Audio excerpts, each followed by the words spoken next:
Les signes cliniques d'une infection par le coronavirus félin sont extrêmement variables.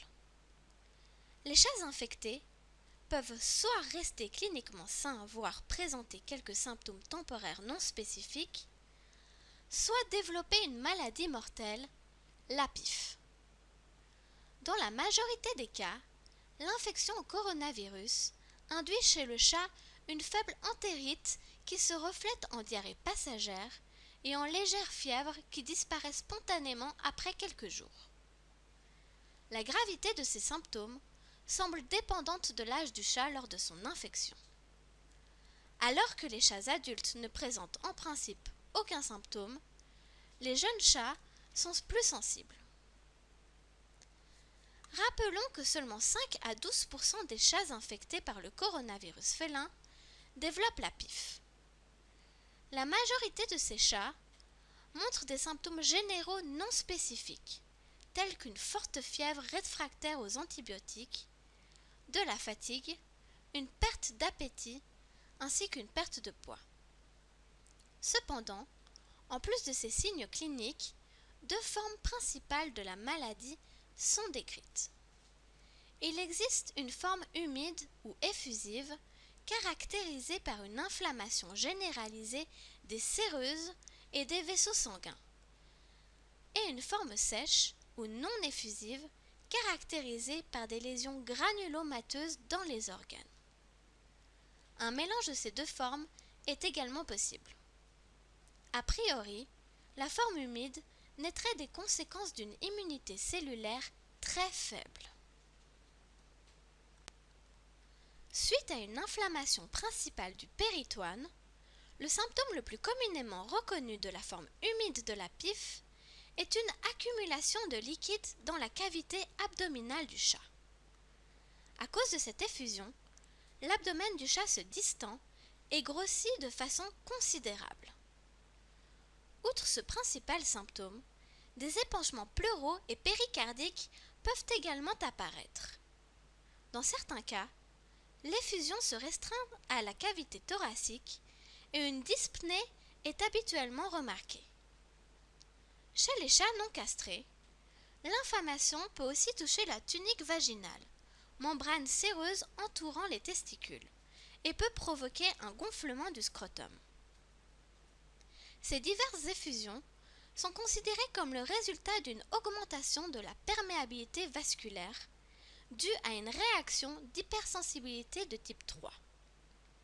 L'hypersensibilité de type 3 est le résultat d'une forte réponse immunitaire humorale où des complexes antigènes-anticorps se forment.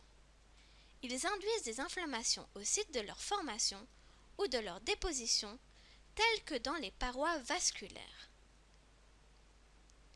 Ces complexes immunes activent également les composants C3 du système du complément qui accentuent, en plus de la migration des leucocytes, la vascularite.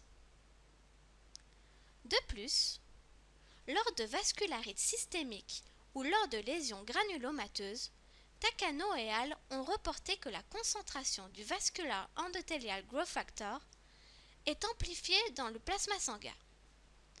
Ce facteur est impliqué dans la perméabilité vasculaire et dans la formation de nouveaux vaisseaux sanguins.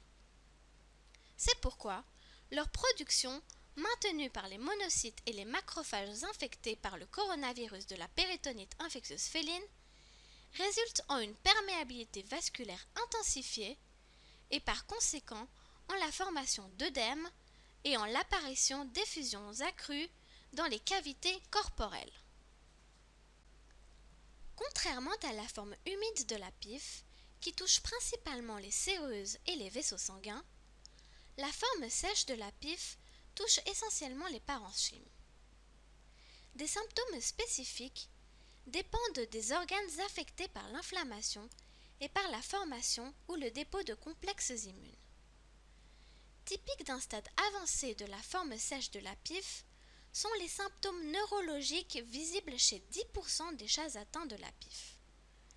Les symptômes les plus connus sont la perte d'équilibre, l'ataxie, les crampes, l'hypersensibilité, les changements comportementaux, le nystagmus et d'autres déficits des nerfs crâniens. D'un point de vue embryologique, les yeux sont une extension du cerveau. C'est pourquoi il n'est pas rare d'observer des symptômes ophtalmologiques dans la forme sèche de la pif. Rougeur, opacité et changement de couleur ou de forme de l'œil font partie de ces symptômes. Le foie, les poumons, l'intestin, les reins ainsi que la peau peuvent également être fonctionnellement endommagés. La présence d'un ictère illustre la participation du foie dans l'infection des coronavirus de la péritonite infectieuse féline. Une pneumonie pyogranulomatoeuse, chez les chats victimes de la pif sèche, peut aussi être la raison d'une dyspnée. Concernant l'intestin, des lésions murales du côlon ou de la jonction iléo-cécale se produisent occasionnellement et peuvent être associées à une diarrhée chronique et à des vomissements.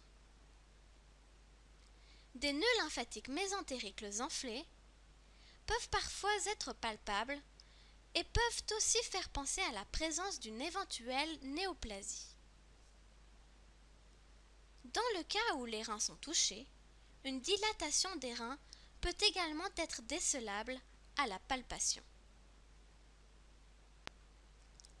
Dans le cadre d'une étude rétrospective, Rohrer et al. Ont noté la fréquence des différents symptômes de la pif remarqués chez 136 chats atteints de la pif. Ce tableau illustre leurs résultats.